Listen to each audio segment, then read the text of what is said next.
Hello, book lovers. Welcome to yet another episode of Between the Pages with Divya. And we have today with us Dr. Aparna Salvi Nagda.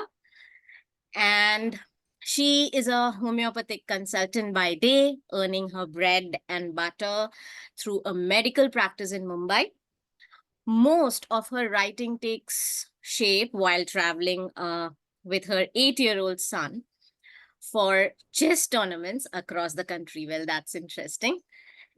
Finding solace in books, both academic and fiction, Aparna is also an edupreneur by passion, in um, enthralling her students with quirky biology lessons. So I think I should send my kids to you. Yeah. So her blogs have won accolades on websites like Mom Presso, Youth Ki Awaaz, the She Sega, Women's Web, and the Times of India Readers blog.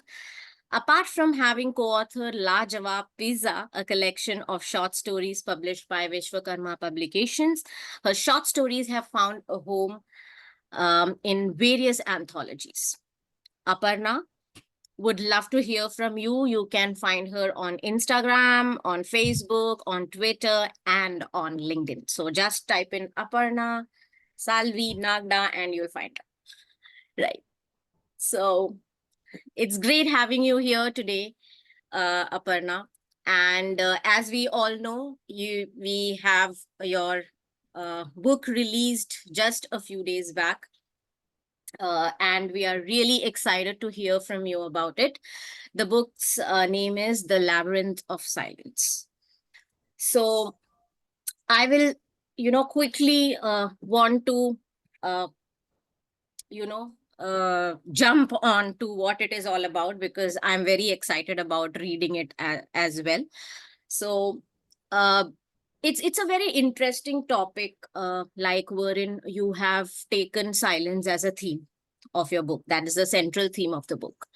So uh, can you elaborate on why silence plays such a crucial role in the lives of your characters and the story itself? Because it's a very interesting, way to, uh, you know, a very interesting theme, which is I think most of the authors would not cover because they want as many words, as many voices in their stories. So this is something different. And how did this happen and why? Divya, thank you so much for having me. And talking about my book today is in a way trying to break the silence around silence. Okay, so this book is, and as you said that most of the authors would like to have words. I think silence is something that speaks a lot because it does not have a structure or a form in the form of words. It is something that speaks a lot. And I have seen that silence, uh, it conveys much more emotions than a noisy or a spoken individual can. Many a times you must have experienced that when somebody just shuts themselves and looks at you in a silent manner, you just know what that person is meaning to say without using the actual words. So in my book, my characters, so the three central characters of this book are Girish, Muki, and Kashi. So Muki, her name is Mukta, but she is born mute. Okay, biologically she is mute. So Muki in Marathi means somebody who cannot speak. And that's how from childhood people around her label her as Muki. So initially this girl feels that Muki is her pet name, people love her, but somewhere it is ridiculing her silence. Okay, some calling somebody Muki instead of Mukta, both the ways. True. So but she's a very happy, and though she is biologically mute, she has a zillion things to talk about. She keeps on wondering, if she talks to you, she will wonder, my voice could have been like Divya. Or if she's talking to Aparna, she would wonder, like, if I had a vocal cord, how would I sound? Like, so Muki. Second is Girish. Girish is somebody who's forced into silence because of certain childhood traumas. Okay, I would not try to, I don't want to reveal what those traumas are, but yes, due to certain childhood traumas, this particular man is forced in being silent. Okay, and then there's this third girl or a woman called as Kashi, who believes that Muki and Girish are her parents, but it is not so. Okay, but they live together as a family, each trying to struggle with their internal demons. Kashi not aware of her past, believing that Girish and Muki are her parents. So Kashi is the vibrant lot. She is the one who helps Girish come out of his silence, helps him break the walls of silence, speak to the world in a way. So that is what the book is about. It starts in the late 90s of Belgaum, which is now called as Belgavi. And later the book, as Kashi moves, as the characters move, Kashi goes to Banaras to seek salvation and in search of truth of who her parents are and what is happening with her life. So we have glimpses of the city of Banaras. So while the reader reads the book, they travel with the characters from Belgaum to Banaras. Wow. So that is what is the book about, and that is why silence is very, very central to this book. Yeah, quite an insight, I guess, into the book, and the way you have described the characters here. I think this is gonna be must read for all. You talked about the places, like how people travel through the obviously the characters. So talking about Belgaum, which serves obviously as a backdrop for your book. So it is also under a socio-political turmoil. So how does how did you inculcate these characters and their journeys, particularly in the late 90s context? So now, because silence is central to this book, and when we think something opposite of silence, it is chaos. Correct. Okay, so when there is a silent suffering that is going on within us, we are always affected by a chaos that is around us. Okay, so our grief, our pain, our suffering is never alone. It is along with the chaos of our ecosystem. So these characters, while they are undergoing their own transformation, the city in which they are living, that city is also going undergoing its own transformation. And because that city is undergoing its own transformation, there is a socio-economic divide that happens between the characters. The characters start looking at each other in a different manner. So there is always an before and there is always an after. So what happens when there is a regional divide that affects the characters? They start behaving a little differently. True. Okay, so there has to be, for any human emotion to change, there are internal reasons and there are external reasons. So telling the story or the history of Belgaum along with the story of these individuals, how that socio-political rift affected their actions, their reactions with each other, was very vital to the story. Yeah, And surely. Belgaum is Belgaum, or Belgavi as we call it today. That time it was called as Belgaum. So Hmm. Belgavi as we call it today is a little lesser explored city, or a lesser explored kind of theme. We always talk about regional divides between, like we have the northeastern community, and we talk about Meghalaya and Assam, and we also talk about India, Pakistan, we talk about Sri Lanka and India, or so, but this particular small little city which is stuck at the cervix of two states, we have not much explored as writers or authors, and that is why I thought of exploring this particular topic. Uh, that was great, and as you rightly said, that external factors obviously and internal factors also affect a person's maybe reaction, or the way they convey things. And yes, it definitely influences the situation that person is in, right? So Of course, I think this makes a lot of sense here, and I think you're taking up the smaller cities into picture, which have their own turmoil, which probably most of us would not know. So I think it throws a lot of insight there as well. Uh, you also mentioned about your characters uh, in the first question which I asked. So I'm intrigued by Muki. I think I should call her Mukta now. So Mukta is, as you said, is mute, and but she is also described as a vibrant character in your book. So how have you portrayed her emotions and connection? Because obviously she is mute, and though your book is obviously uh, under the theme of silence, but how have you portrayed her emotions and her connection to silence as peace or solace coming in? So Muki is not at all a very silent individual, strangely. Just because she is not blessed with a vocal cord, that does not mean. So when you read Muki, basically the book is divided into three parts: Muki, Girish, and Kashi. So when the reader is reading Muki, there are so many things happening. She is talking through her actions, the way she treats people, the way she thinks in her head, the way she gives people, she accepts gifts, she rejects. So there is so much of things happening in her life, and she's actively doing it. They're out there in the world, like that kind of individual she is.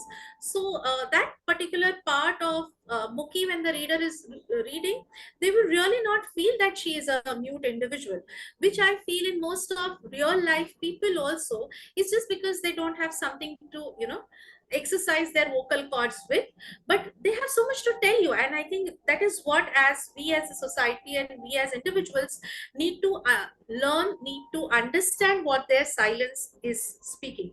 So Muki speaks through her actions, Muki speaks through her anger, she speaks through her dreams, the way she gifts people, receives things. So she is like any other teenager in the first half. Later on, she grows into a woman who deliberates upon her silence, like we all do as women. Somewhere we find, that peace, that solitude in being with ourselves. So that is how Muki is. All right. uh, Really, what should I say, well portrayed is what I would say about Muki here. Um also, I would like to talk about Girish. I think all, as you said, that your book is divided into two parts. So yes, the story also, Three parts. yeah, three parts, sorry, revolves around these characters. So Girish is obviously seems to be haunted by his past, and uh, also that Kashi is also a part of his life. So how did you connect the past events to make his nature contemplative, and how it gives him wings to pursue creativity? Because we see that he has become a creative person, which he was not before. So what was the idea behind that? Okay, so I feel that every individual who is suppressed, who is depressed, needs a channel to bring out their, emotions. So when they are not able to do so verbally, they will do it through some medium. And for Girish is an architect. So Girish is builds buildings, and if you see, those buildings are all very monotonous, of the same structure, same brick paint. You when you would enter Belgaum, you will understand that all these houses, they all look same because Girish has built it. Girish is the sole architect, and it is his way of revolting against what has happened by keeping silent, and he's doing that on a repeat mode. So every individual who's forced into silence may not speak verbally, but his or her creativity, his or her work, passion, whatever, something has to be close to them. Some kind of activity has to be close to them, that they do on a very repeat mode and mode and mode, till the time they are exhausted of it. So that is how Girish expresses himself through his architecture. Hmm. Right. So obviously he's an architect. So obviously there is a creative side to him, which obviously that he might or he has not explored because of some reasons maybe.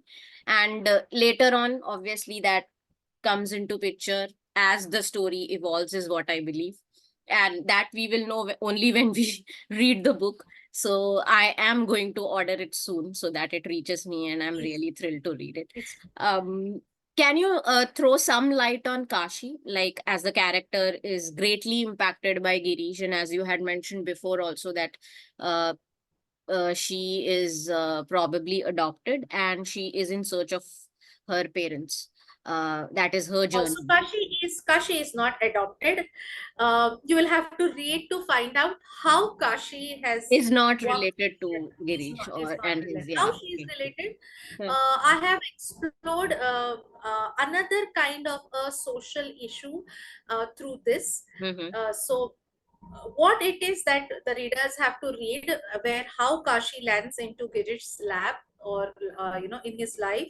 So Kashi is that kind of a bubbly teenager, and for her it does not matter whatever is happening outside, because her world does not exist outside the mansion. Okay, so there is this Kulkarni mansion, the Girish Kulkarni, who's the architect. He has, it is his home. Mm-hmm. And for because of certain reasons, as I told, the Kulkarnis are very sure that our Kashi does not go out into the world and meet real people. So for her, everything, whatever begins and ends, is within the mansion for the first 18 to 20 years of her life. And that is where, she's very happy. She does not know what is happening outside, a very naughty kind of person. And she believes that Muki is her mother and Girish is her father. So she sees that these are two individuals who are silent, kind of. So for her it is like every parent is silent, every husband and wife are, like, this is the way people love each other. And what is the need to speak? Because if Muki has to do something, Girish will not have an objection. If Girish has to do something, Muki does not. So what is the need to communicate if things are going in a particular order and a tandem? So she is happy in her own world with her mother and her father. But the day she comes across the truth, she embarks on her journey. And that is where the noisy child in her, the hyperactive child in her, is drawn to silence, and a tranquil kind of silence, where she walks on the streets of Banaras. She meets different people there. The whole atmosphere of Manakarnika Ghat and the Ganga Aarti. So all these things, change her um, thinking and her mindset. And she does come back to her home, but with what, how, you have to read. Right. What answers? So she does go on her own pilgrimage, because we all say that Kashi is a place. So Kashi, why name Kashi? Why somebody who has named her Kashi? Kashi. Hmm. Yeah. So she goes to her birthplace to understand why Kashi, Hmm. what is Banaras all about, and she finds her answers in Banaras. Right. So, according to you, she only believes that they are her parents. So it is not that they have adopted them. She just believes or maybe assumes that they are her parents. Uh, Right. And they're staying together as a family, hmm. which we later understand that it Why? Right. So why. all of that is in the book, and I think this is really getting suspenseful now. Very suspenseful. So I think we have a whole package here. So uh, as we talked about your theme of silence before as well, so one more very touching topic here is uh, the unspoken conversations which hold great meaning. So can you share something from the book wherein the silence speaks volumes between the characters? Anything from the book which you can give us just a gist uh, of that? So I will read out a para where Muki, who believes that she happens to be Kashi's amma. So there are certain secrets that this family has. There is a past. Okay. So here is that what I would like to read for you all. Sometimes it surprised Kashi how well her mother knew the garden. In a game of hide and seek, she would suddenly disappear into thin air and emerge laughing from a dense bush of periwinkle. The old jackfruit tree allowed her an easy climb. She knew every groove and notch on the bark to place her feet firmly on them. As if born in the garden and raised by the soil, she touched and caressed every tree in the garden, except for the jamun tree. After a lot of prancing around, when they bumped into that magnificent creature, the jamun tree, Amma's demeanor changed. The giant tree swallowed her chirpy attitude, and a dull gloom spread across her face. Her silence was palpable in these moments. When she stood gazing at the tree with her chin up, her lips quivered, wordlessly moving as if chanting a long forgotten prayer. Her fingers trembled as if holding a hot, scalding cup of tea. Her bare feet, adorned by silver toe rings, dug deep into the soil, and her flat eyebrows knit together, wrinkling the large kumkum she wore on her glabella. For a few moments, she stood transfixed. This avatar of her mother was even rarer than the playful Muki. As a child, Kashi would steal Amma's frozen moments to relish mud-laden jambuns that had kissed the earth. This luxury was otherwise prohibited to her, and Amma's horrified state would be a golden opportunity. When she would defrost, their playtime would decidedly be over. When she was younger, Kashi believed it was her eating of those dirty jamuns that infuriated Amma. But later, as she graduated from a peppy girl to a sensitive teenager, it dawned on her that there was more to the story. What it was still a mystery.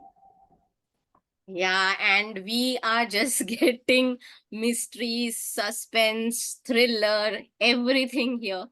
And yes, the last lines which you read just makes it, you know, uh, you can say, what should I say? I think I'm uh, just I can't just hold on. I have to just order the book right away. So, um, silence, as we see, is often void. And did you find, because to bring out an emotion like silence, it has to be challenging. So did you find it challenging to create such a narrative where silence is a driving force, or was it, planned, as in, was it planned that I would be building my story around this theme? No. So, Divya, I started writing this story as a part of Telethon 1 at Penmancy, the first telethon 3 years back, as novella writing. Okay. And the Muki's part was written as part of novella writing. Okay. And then I received a feedback from Monica and Penmancy saying that the story cannot end here. There has to be more to it. And that's when Monica told me that I see your character, like, 10, 15 years down the line doing this has to be the last scene of your book. And then I said, and then what? Then she said, then it is up to you. You know what to do. So from that 15,000 words to take it to 65,000 words, I just had the last scene. So Monica, like a good editor, she gave me just the last scene. This is the last scene of your book. And yes, right now that is the last scene of my book. So in that between, I started thinking what, how, and I wrote Girish. So Girish is a very, very melancholic person. And after I wrote Girish, after I finished writing Girish, I started writing Kashi immediately. And Natasha told me, Aparna, your Kashi is sounding like Girish. You are behaving, or you are subconsciously, Girish is coming everywhere, his language, his words. So I took a 6 months break. I did not write the novel for 6 months. I continued writing short stories and doing my own stuff till the time Girish was erased out of my mind. And this, like, Girish was not his original name. His original name was Hemant. Okay. So because when I wanted to edit the story, I was so attached to Hemant Amen. per se, that I could not find the loopholes. So what we did is that we said, let's scrap out Girish. Now that the whole story is over, we will replace Hemant with Girish. So now you see it from like a outsider. You see your own script like a outsider. And then for me it was okay. ये गिरीश तो मेरा पहचान का नहीं है. I have written Hemant's story, so I didn't know him. No, no. And then I look at the piece with a critical, eye. Mhm. So the writing Girish's part was very difficult for me. I have wept. I have felt. I have been afraid for some time. What if it happens to me or something like that? What people, traumas people go through, and how safe, secured we are. So, but fictional writers are all mad crazy. They do such things. I know for sure, and I think I'm very safe doing poetry. Than moving on to something like this. But yes, this is challenging when you are into, prose writing, and you lose track. You completely lose track. Like, पहले क्या हुआ था? What did you write before? What are you writing now? You completely lose track, and I think that break did a wonderful thing for you, is what I believe. So, Disconnecting from yeah, I this. would say that you need to have a strong group of women who work with you True. as your buddies, who will look at your work in a critical way. Friendship does not come in between all the literary work that we do, but yes, they look at your piece, with a lot of caution. So, having good beta readers and friends really help you to. True. That is And for me, complete. the most challenging part of this book was my all my characters are not talking with each other. There is a less of dialogue. So there are letters, there are diary entries. So I want, because something, a narrative goes very flat. You need to have dialogue. It needs to feel live. True. So that was another challenge for me, that how silent people have dialogues unless and until they have a mental monologue. So Yeah. there are They have to letters. think aloud. Yeah. Have to think. Have to Yeah. think loud. There are letters. There are diaries, entries. There is poetry as well, but I don't call myself poet. It is whatever little bit of that character wrote. I have not written it, so And it will be I like. think it's a beautiful way of portraying letters, is a beautiful way of portraying, like, how to, because you cannot obviously give them a voice. So letters are a wonderful way to represent it. So, were there any personal experience or observations which inspired you to uh, explore this power of silence in human connection? Okay, so this Muki is real life inspired. Okay, so this work, this Mukta and Muki. So when I have spent like 15 vacations of my life in Belgaum. My maternal grandmother hails from Belgaum. So we used to have this girl who used to come every day morning begging. She had this kind of, she used to wear a skirt and a short kind of thing, plaited hair. So, and she was named Muki. Everybody called her Muki because she was mute. And this girl used to clean our backyard and do some random work. So it is real life inspired. I don't know where that girl is, because one fine day she just disappeared. One particular vacation she was there, and after that, the next vacation I went and I asked my nani, where is she? So she said, we don't know, she just stopped coming one day. So for me, since childhood, it was stuck. Where did Muki go? What happened to Muki? And after so many years, like 30 years, I have wanted to explore what happened to Muki.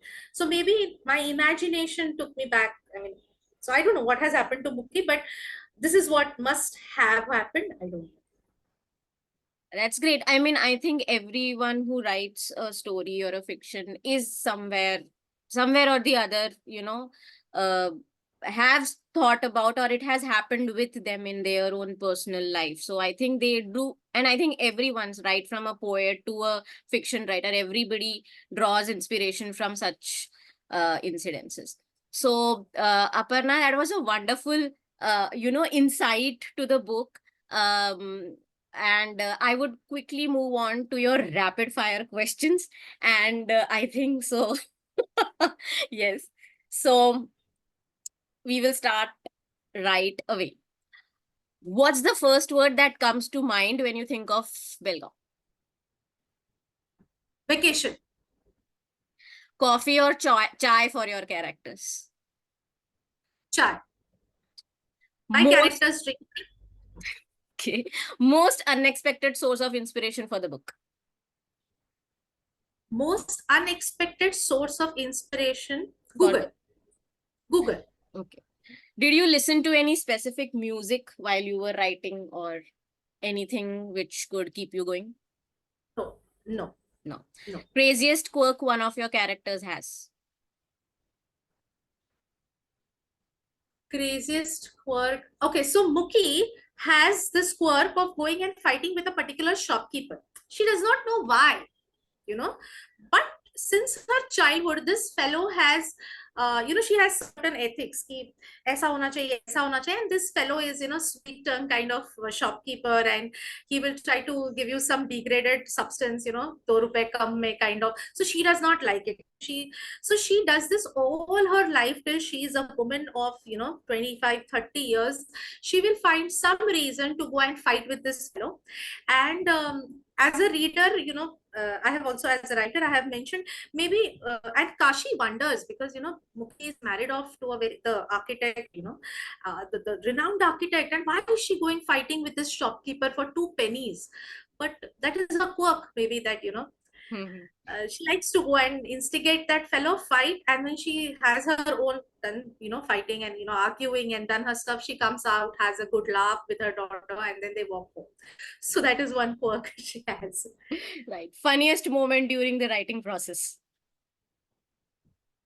Funniest moment during writing process is that I used to keep talking. My husband has some videos, and he wanted to send it to my parents. Ki kya defective maal bhej diya? See, this is what is happening. Do you have a replace policy? Because I used to be like doing such kind of things because that scene is happening, and I want to act out those scenes. And he has shot. So this is something funny, but as such, Yeah. So for I think even I have it when I write, I speak to myself. So like another thing that I just remember is that while we're editing, Kashi is wearing Kolhapuri chappals, and Kolhapur is very close to Belgaum. So she's wearing Kolhapuri chappals, and she's removed her Kolhapuri chappals outside the room. And then after a paragraph or so, I say that the sound of her Kolhapuri chappals. So Natasha, while she was reading, beta, the Kolhapuri chappals are out. Are they walking on their own and making sound? Either you say. So those are the kind of funny moments you have during editing of the book, where you have forgotten the Kolhapuri chappals. So that is how it was. secret you didn't reveal in the book, but wish you could tell us now. I can only wish. I can only wish. I can't tell it to you now. I can only wish. You said that secret. So I can only wish. Um, okay, so I have never been to Banaras, but I have portrayed it in good light by reading books. I have been to Banaras as a kid, like I was just 7 or 8 year old, only that much memories. But other all things, I have gathered photographs, read books of other writers, not Google, not Google, other writers. I have read books, so maybe 7, 8 books on Banaras, fiction books, like The Romantics by Pankaj Mishra, then Mona Verma's book Lost and Found in Banaras. So there were 2, 3 books like this, those I've read. So yeah, so that is something that's a secret that I never Googled, I never went, but I read fictional books to get a feel of Banaras. Great, Aparna. That's it with our rapid fire for today. And this was a different rapid fire because the previous one which I did with Natasha was not around her book, but with you, I did it around the book. So yes, I am also learning and evolving. So Yeah, yeah, and you're doing a fabulous job, Divya, because supporting your community is karmic in a way. So helping your fellow authors or fellow readers or writers grow along with you, nothing like it. पुण्य का काम कर रहे हो, जुग जुग जियो. काशी जाना पड़ेगा लगता है अभी. बनारस No, जाना पड़ेगा. you have achieved your nirvana. Though even I went when I was small, but yes, thank you so much, Aparna, for joining in. This was a lovely, lovely conversation which we had today with a lot of insight on the book. So, book lovers, go hit the Amazon link for the Labyrinth of Of Silence. silence. And can you show the book to us so that we can? Sure. Yes, yes, If it yes. is visible. Right. Out. Yes, the Labyrinth of Silence. That's the book, which you need to get it from Amazon, published by Vishwakarma Publications, written by Dr. Aparna Salvi Nagda. Right. Huge name. And Great. thank you, Divya, for making some noise about this book. And we'll end this session by wishing our podcaster a very, very happy birthday, because I'm going to remember it all the time that I did it. I am special because she chose me on her special day. So happy birthday, Divya, and may you have many, many more such podcasts between the pages. Yes. All the best to you too. Thank you so much, and I think this is what I like doing. And if I'm doing it on my birthday, it's really something. I mean, I feel that yes. So great! It was great having you, Aparna. Thank you so much for joining in. Have a great day, and wish your book all the success. Thank you. Bye bye. Bye.